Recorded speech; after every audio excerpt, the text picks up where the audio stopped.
I sold my gold to put my husband through law school. His first case was our divorce. It wasn't the day the letter came. It wasn't the morning I stood in that Ikeja courtroom facing the man I built. It wasn't even the day I signed my name and let him go. No, it was an ordinary Tuesday. The smell of a cologne I didn't buy, sitting on the collar of a shirt I ironed with my own 2 hands. And I didn't scream. I folded that shirt, set it on the bed, and went to open my showroom like any other morning. But hear me, 3 months after that ordinary Tuesday, I would stand in a courtroom and face my own husband across the very bar I bought him. 6 months after that courtroom, his new family would teach him exactly what it feels like to be somebody's investor. And tonight, 1 year later, I am wearing my mother's coral beads as I tell you what happened from Coral House, the school I built with these hands. So let me ask you something before we begin. If you love a man so hard that he forgets he was ever poor, is that love or is that debt? That Tuesday afternoon, my Lekki showroom smelled of polish and air conditioning. 2 customers stood at my counter, a bride-to-be and her mother, choosing bangles for a wedding.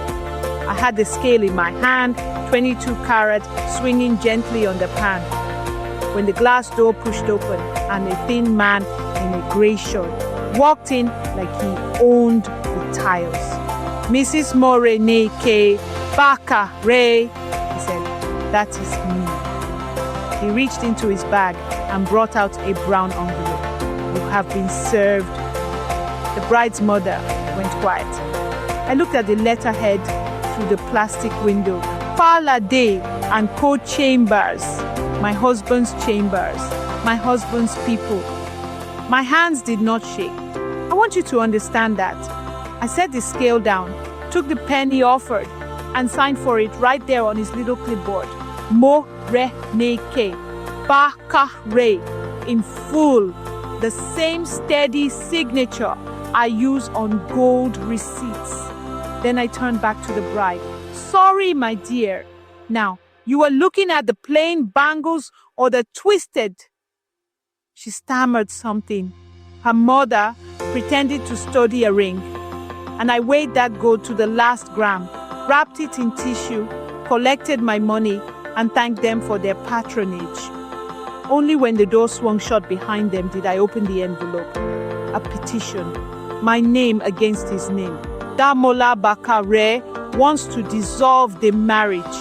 Amola, the man I carried on my back through 7 years of school fees. The man who, without me, could not even buy fuel.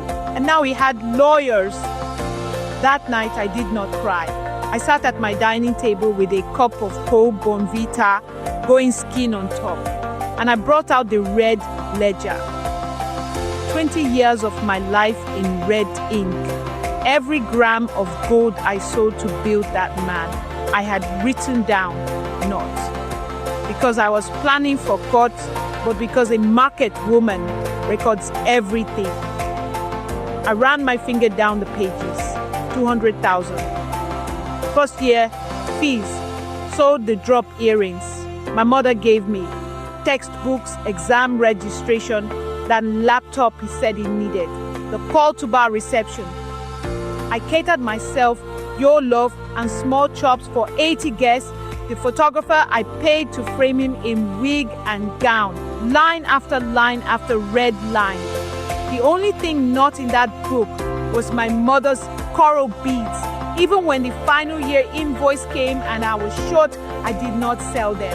I sold my wedding bangles instead. While I was turning pages, Tife came and stood in the doorway in her nightgown. 15 years old, her father smiled, my own spine. She was shaking. Mommy, she said, and her voice broke. 3 months ago, I saw it, the draft, in his email, the divorce paper. I put down my pen very slowly. You knew? She started to cry. You already looked like you were carrying too much. You didn't want to be one more thing. I pulled that child into my arms and held her. And I understood. She had done to me exactly what I had spent my life doing to everybody. Carrying it alone. The next morning, I read the petition properly, word by word. And that is where they made their mistake. Damola was not just asking for freedom. He was claiming he built the showroom. He wanted half. The man I funded from nothing now wanted to be paid for letting me fund him. So I stopped grieving and started working. I found a quiet lawyer. No big name, just sharp, the kind who reads every page. I gathered 20 years of receipts into one box. Then I went back to Bar Lagoon Market, to the women who watched me rise from a mat on the floor. Mama Risi, Iya Taye, all of them. We go stand for you, Mama Risi said, holding my hand. We did their sins. We go talk am for court.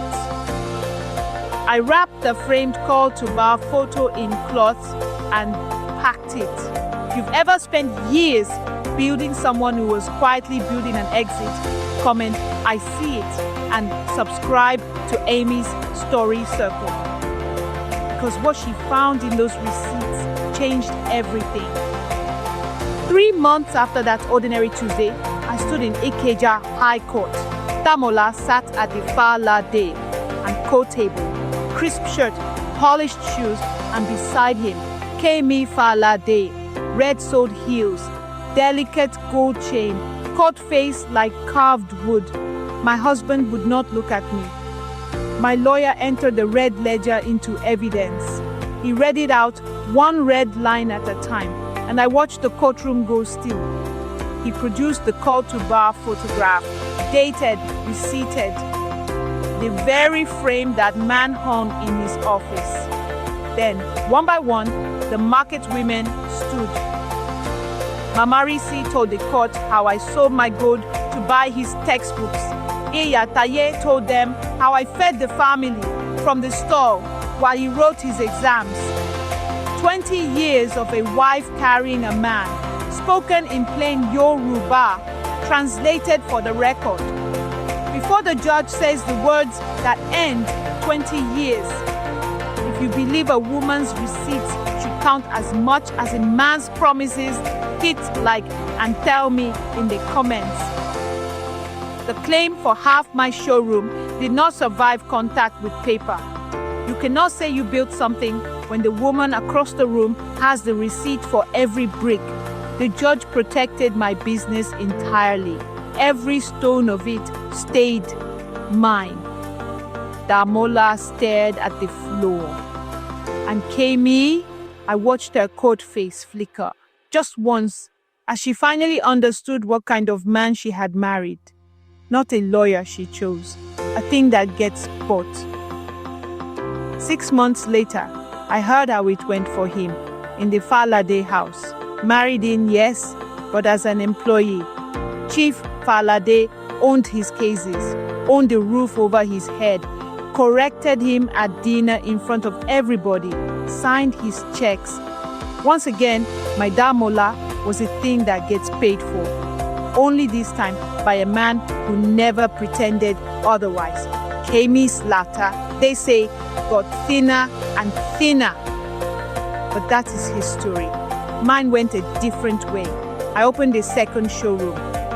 And then I opened something better. A trade school for market girls, teaching them to weigh gold, keep books, and never ever depend on being chosen. I named it Coral House. Tife helped me register the very first students.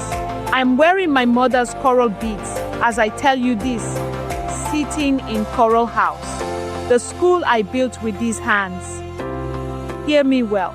A man you build can always be bought because you taught him he is a thing that gets paid for. Love is not an investment. The day you start keeping records, start preparing for court.